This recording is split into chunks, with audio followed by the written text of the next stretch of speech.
Engagers, this is Professor Game, where we interview successful practitioners of games, gamification, and game thinking who bring us the best of their experiences to get ideas, insights, and inspiration to help us in the process of using games and gamification in our daily lives, for example, to learn what we are teaching. And I am Rob Alvarez. I work at Ironhack, teach at IE Business School University, and so much more, and host this podcast. If you have an extra second, please go ahead and subscribe for free to our email list at professorgame.com/subscribe. Well, Engagers, welcome back to another episode of the Professor Game podcast. Today, we are with a very special repeat guest. We are with Professor Lee Sheldon, who is back on Professor Game. Before we kick off, Professor Sheldon, are you prepared to engage? Yes, I am. Let's do this because, as you know, if you want to hear the full episode, you will definitely find it. You type Lee Sheldon on the search bar in Professor Game, you'll definitely find our first episode where we talk, all the standard questions that you love, about the failure, big success, the process, all those things are definitely there. But we are back today because we're going to be talking about Professor Sheldon's new book. As you know, he is a game writer, designer, educator. His full bio is going to be on the show notes. Until recently, he was even a professor of practice at Worcester Polytechnic Institute, author of Multiplayer Classroom Designing Coursework as a Game, which has a second edition from 2020. The Multiplayer Classroom Game Plans, which was just published in June 2021, and Character Development and Storytelling for Games, which is in a third edition coming for 2022. Plenty of interesting stuff. Some commercial video games that include The Lion's Song, Suburbia 2, Disney Fantasia. That's how we pronounce it in Spanish. So I'm probably giving you a terrible pronunciation. Music Fantasia Evolved. in Disneyland. Fantasia. That's it. Music Evolved in Xbox. He has designed classes as games, and you have a bunch of examples in the show notes. But let's get right into the meat.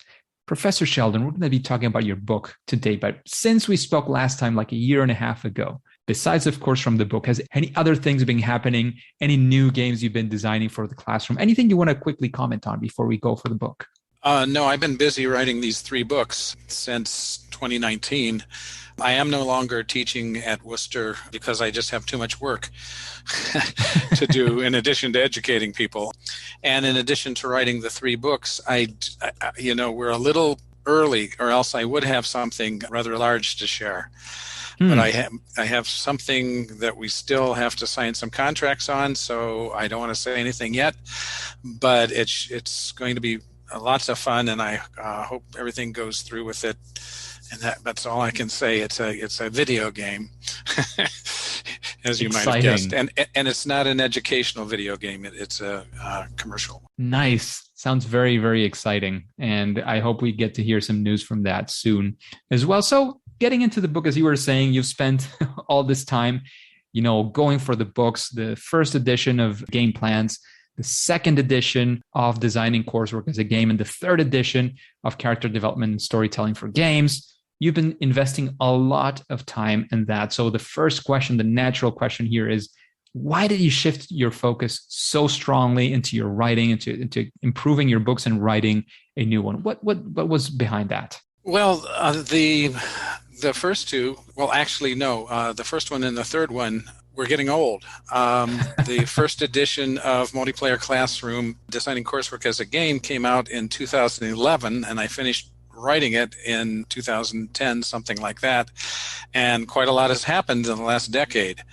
Same thing with Character Development and Storytelling for Games. The first version of that came out in 2006. And then the second one came out maybe 2013, 14, something like that. And as you know, things go pretty swiftly in the game industry. And my examples, for example, I didn't want to be citing decade-old games or even more unless there's a particularly distinctive reason for doing so. I wanted to apply the teaching to the games that are as close as possible to what the students might be playing. For example, I finished the Nintendo Switch game, what is it, of the Wild? Breath of the Wild. Jeez. Breath of the Wild, Zelda. Oof, yeah. Yeah, and that took me a long time. Then that came out, what, 5 years ago, maybe? Hmm. So even that, but it took me a year to finish it. I can't play the way I used to 24 hours a day. Unfortunately, I actually have to act like an adult occasionally. Yeah, So they force us into that. yeah, so that really, it's bringing them up to date in terms of, I know we're going to talk about the second one, but the third one, character development and storytelling for games. Really, I noticed in the last volume, I was calling everything a computer game. I now call them video games, because computer games are really a subset of that, and they didn't used to be. And so there's also different types of games, MOBAs, that we didn't have even that long ago. And I need to talk about writing for all these new kinds of things as well. So it's really updating the two that bookend the one that we're talking about today, which is a first edition. Very, very exciting. And I have to say, you're mentioning the mobile games. I had like for the first maybe 3 to 4 years of mobile games, I couldn't find the interest in it. Like honestly, they didn't catch my eye. And I'm a video game freak. Like I loved PC games, console games, like everything. Like most things that caught my eyes, I at least laid my hands on them. For mobile, it's like, it's a small screen. It's not really comfortable. I used to like the Blackberries because you could actually type on the old ones that had the actual keys, and you were typing on them. So I kind of was able to map things well. So it didn't catch me really until I started playing. I think the first one was a zombie game. Of course, I really enjoy zombie stories in general. But then now I'm playing Clash of Clans like every day. It's crazy, and I love it. I have a clan. I have friends I've never met outside of the game, so I literally don't even know their real names or anything. So it's caught my eye, and I have to say I've updated myself as well as a player in that sense. So it makes a lot of sense, like updating those things and understanding what the universe is saying, is doing right now. Where we are now, how are we telling our stories through the games, and there's just a whole bunch of new stuff, and so got to keep up. And what do you feel has been like? Do you have an example or something of big that has changed? Of course, like going to mobile is a big change, but from the perspective that your main perspective, which is definitely writing games and creating the games themselves, how much is those principles and those things that you use to create games? How much has that changed? And if you have an example of how that changes, of course, beyond the examples themselves. Yeah, I don't know that it's necessarily changed too much, because I need to do certain things when I write a game. And with some of the new formats and some of the new hardware, it's just a matter of finding out how to do that. Like writing for the Facebook game and the limitations of Facebook, for example. And what was expected at the time from Facebook players and so on. And I mean, you can't do the Facebook version of War and Peace. I don't think. It would take you a long time, and the battle scenes would be real small. So it's kind of identifying how to use the same rules that are important to telling a good story, but in whatever medium you find yourself in, whatever type of game. That was my initial feel. I had my hypotheses that those principles that you've been using haven't changed much. It's just about adapting to the new medium. Of course, as you were saying, like Facebook, but also mobile, the size of the screen and how much maybe text you can add there as well. Yeah. How do you do those things? Of course, has to change, definitely. Yeah, it's look, some of these things go back to the ancient Greeks and Aristotle. I'm still paying attention to Aristotle. He won't shut up, and so as a result, I mean the unities. Then and he did more than that. Then there's Aristotle, and then there's some other Greeks, and those guys were writing a long time ago. And not interestingly enough, not just talking about writing, but thanks to Plato, we know that actually the ancient Egyptians were teaching math through games. There you go. And so, hey, and we think educational games came along pretty recently. No, I've got examples that go back centuries, and of course Plato is a few centuries ago. So Very nice. Very nice. I did definitely not know about the Egyptians teaching math with games. That is exciting to say the least and inspiring as well. There's also the philosopher John Locke, who Yeah. talks about creating games to teach. More in theory, I don't know if anybody listened to him. I think he's a pretty cool guy. But he talks specifically about how games could be designed to teach things. And he was in the 1600s? Yeah. I'm going to show my ignorance here, but it was a lot. It wasn't as far back as the Greeks, but it was a ways. Yeah, it was a way back. Definitely, definitely very important stuff going on around history. It's and again, going back to it's a bit more of a personal thing. Like back in school, especially, I really didn't enjoy history a lot. Like it was probably my worst subject as far as me being entertained and enjoying it.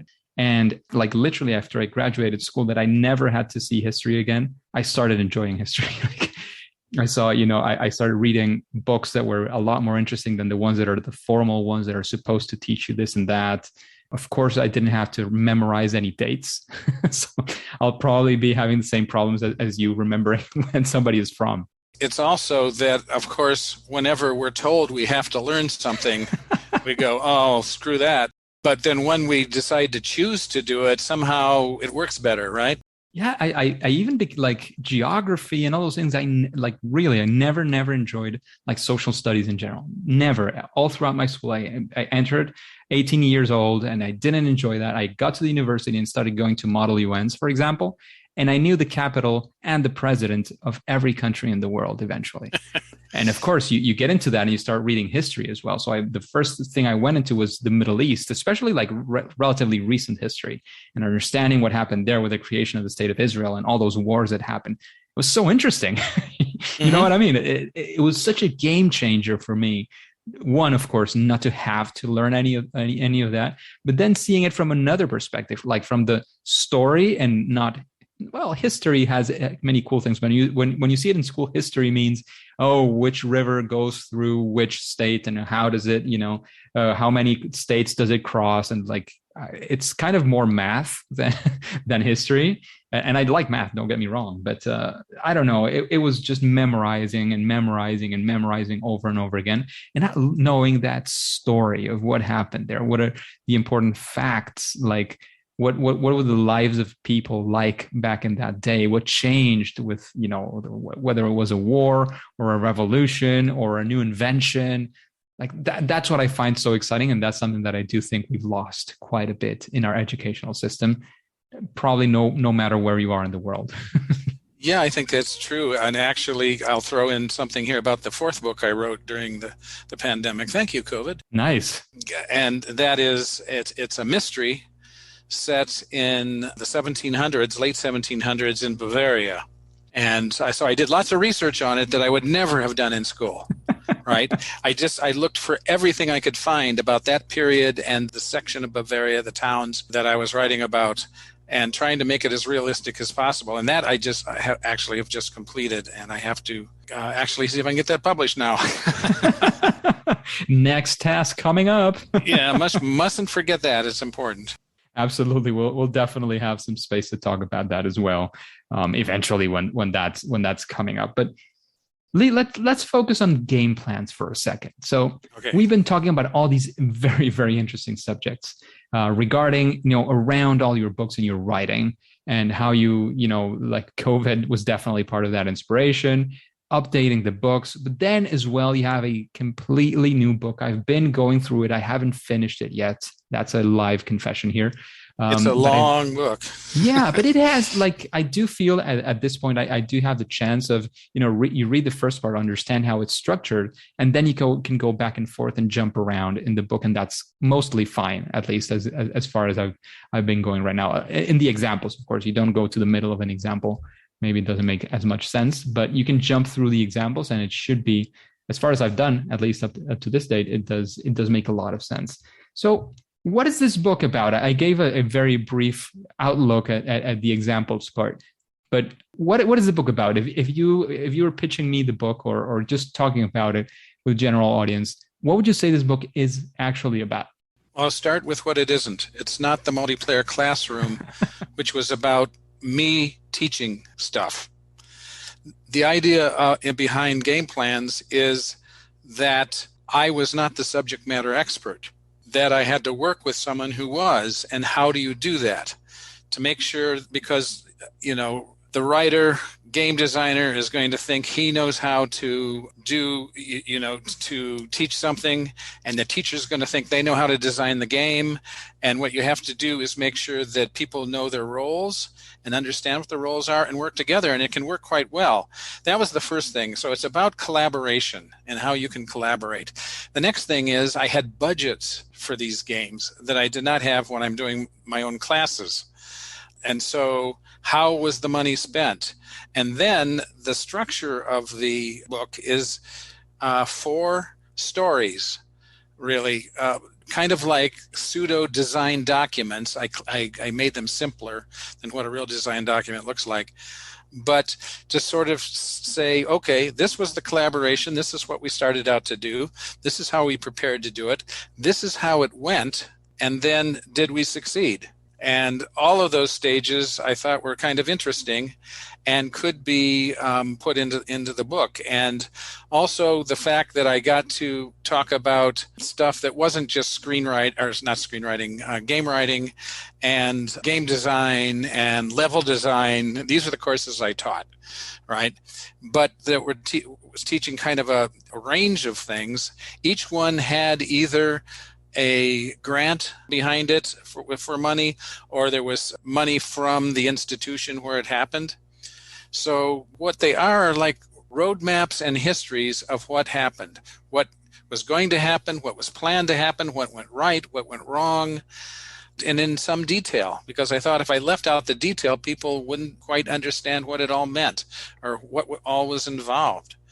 And I chose 4 out of the ones that I've worked on because they were very different, and because each one of them had its own challenges and had sort of a different approach. Although you can see as you go through the book that I do go back to favorite kinds of things, and I can talk about those later. But so we had 4 subject matters: physical education and fitness, Mandarin and Chinese culture, the culture on the internet, and finally cybersecurity, something that's really kind of important in the news right now.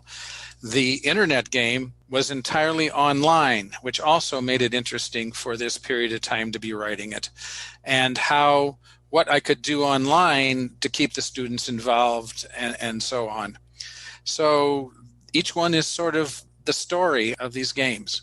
Absolutely. And as you can see there, one of the things that I love about the fact that it's 4 examples, well, there's several things, but one of them is the fact that they are so different subjects. Because what happens sometimes when you see examples from people is like, oh yeah, I'm a social studies professor or a teacher, and I did this. And it's like, oh yeah, but that works for social studies very well, whereas my subject is so different. And so you kind of break the mold there of saying, no, this is not just for this or that. You can see here 4 very different things, for very different examples where you can say, look, you don't have the excuse of this is not exactly your subject. It is clear that it could be your subject as well. So that's one thing I love very, very much of the way and the intention of the book. That I completely love. Another thing, and you mentioned as well, is the fact that the book has to do with the previous point. It's about examples. Because one of the things that happens very, very much is that, especially when people have client work, this tends to be like very, you sign an NDA and the client is very jealous about the information to be shared. And here, you're literally sharing almost a simplified, but almost the full design document that you did to create this game. So you're giving a lot of detail of what goes into this and how it could actually look. So those are 2 things, just 2 of the things that I really have enjoyed of the book to this point. So thank you very much for that. I don't know if you have any sort of way of complementing this I said or completing it. But those are definitely 2 of the things I really enjoy. It helped. There are a couple of things that I didn't mention. One is that there are forewords to each of the games by the subject matter expert. So they got to talk about how they felt the games went. But the other thing is, I highlighted specifically things that went right and things that went wrong, sort of just holding up flags and saying, just watch out for this. Be very careful about this one, or this surprised me that it worked. And those are the sort of the extremes, but everything in the middle is, it gave me a chance to reflect on these games, because these games are done. A couple of them are still being taught, but I'm out of the loop on it. And so they're continuing, but I learned, and the teachers learned, things that I wanted to have in the book too. So the things that went well and the things that didn't go so well. Yeah, that is always neat to see. And it's one of the reasons I like to kick off one of the questions, which is all about failure and knowing what did not go right, for two reasons. Well, I'm going for two reasons today. I don't know why. But one of them is definitely showing what are some examples of things to sort of say, hey, watch out, this could happen. And the other one is definitely to show that superstar guests like Professor Sheldon also get things wrong, and that's okay. I mean, we can get things wrong. Professor Sheldon can get things wrong. It's about how we take lessons from that. And it's part of what we teach, why we want and why we like to teach with games. Because with games, you go the wrong way, and then you try again, and you go the right way. And that's fine. It's what we do in games, isn't it? We wipe out a whole guild trying to kill a boss mob, and then what happened there? Let's not do that. Let's not just run up. let's plan things a little bit more carefully. So that's one of the things that how I teach all of my games, is to learn through failure, but we don't call it failure. It's why, going way back to the other book, why I call it XP. Instead of giving them minus X number of points, they only get plus numbers of points.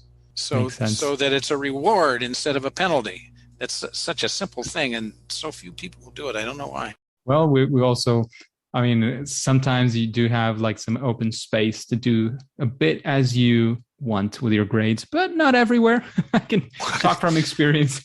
Sometimes you have your hands a little bit tied, but there are many things you can do. Even with that, there are many ways, things you can do. Sneak around anything. Absolutely. There's so much that can be done for sure.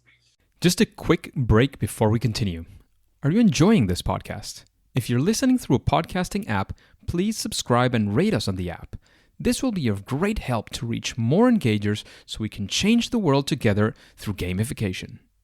So, Lee, the other thing that is sort of the obvious question, but I do think it is very important, is you've gone from writing your own experience and you creating games. Of course, then that switched as well into you having experience on the other side.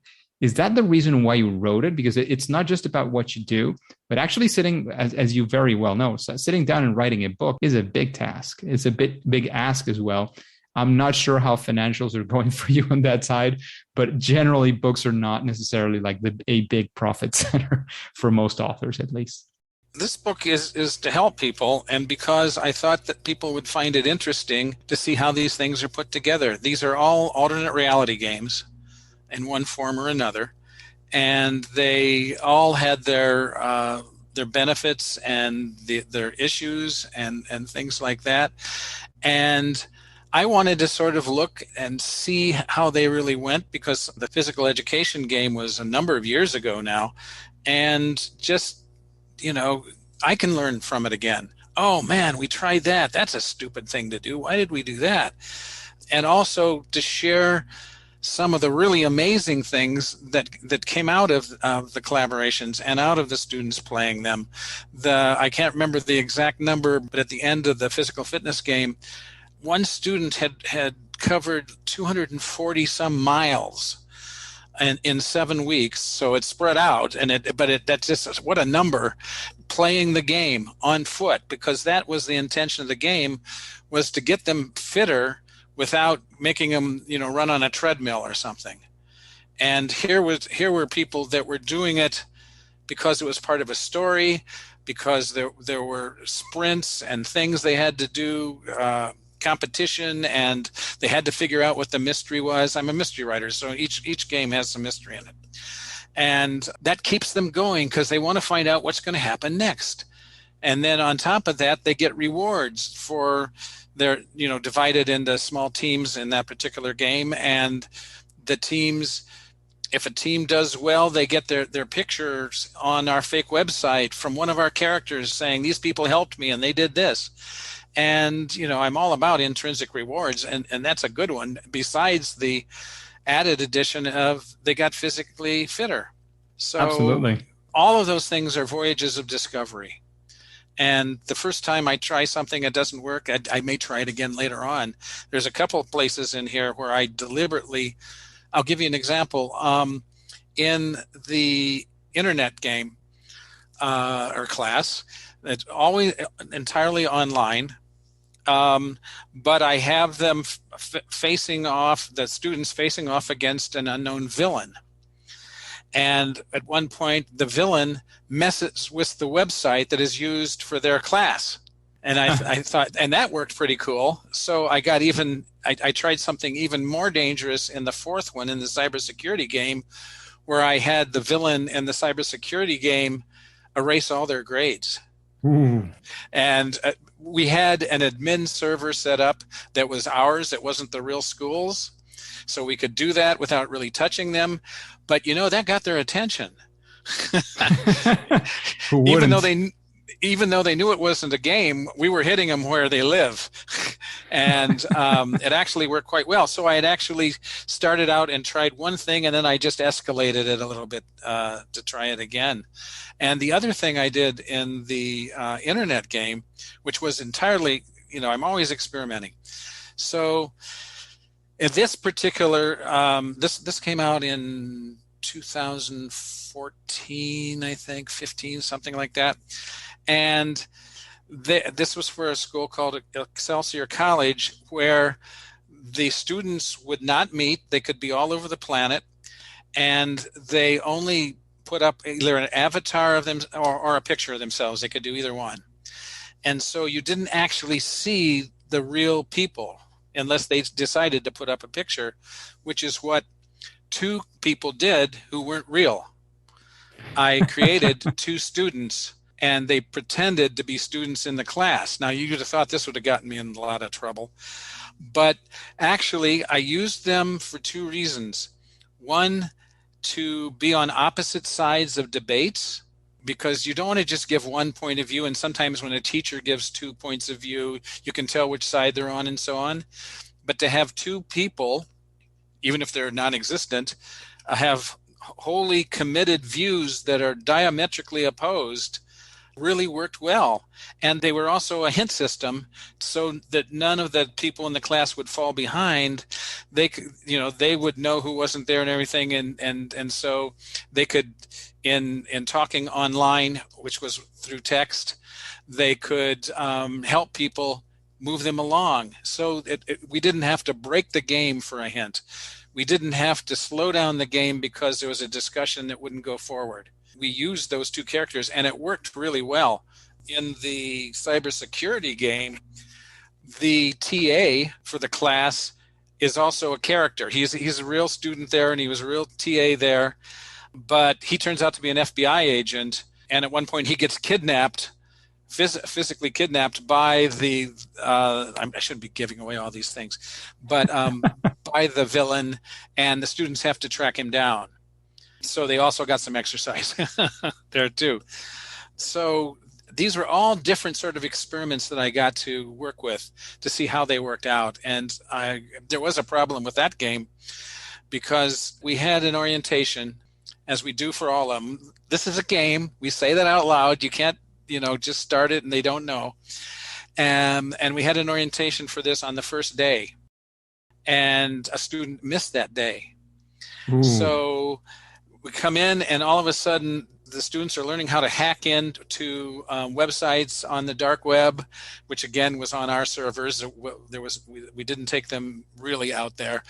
And then there's obviously this hacker who's trying to infiltrate the computers at the school, and eventually does. But also, just down the road from the school, this was for California Tech at San Luis Obispo. And just down the road from there is the Diablo nuclear reactor, which is the last nuclear reactor in the state of California. And it turns out the hackers trying to hack into that.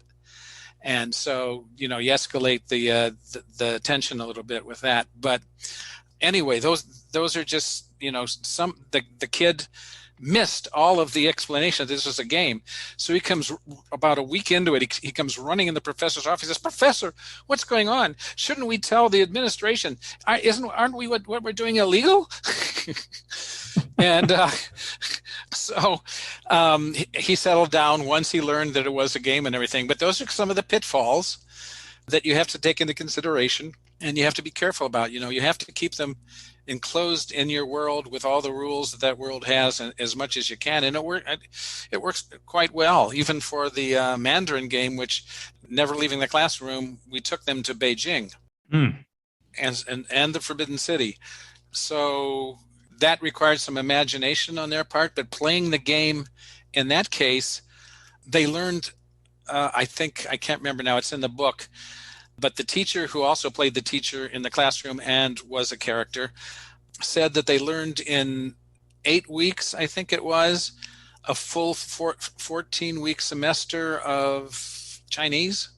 Ooh, interesting. And this is an example of how committed they are, and that was that they were told they were going to go to Beijing. They would be met at the Beijing airport. Remember, they're not leaving the classroom for anything for this. We're just moving chairs and stuff around. And they're told they'll be met there by a professor who will take them to their hotel and make sure they get settled in and everything. Well, the first thing they had to do was clear customs. Oh, I should add that in this game, we had a group of Mandarin-speaking actors. And I put actors in quotes because there were people from a local community center. We had maybe 8 or 10 of them, and they played different characters in the story and did a great job.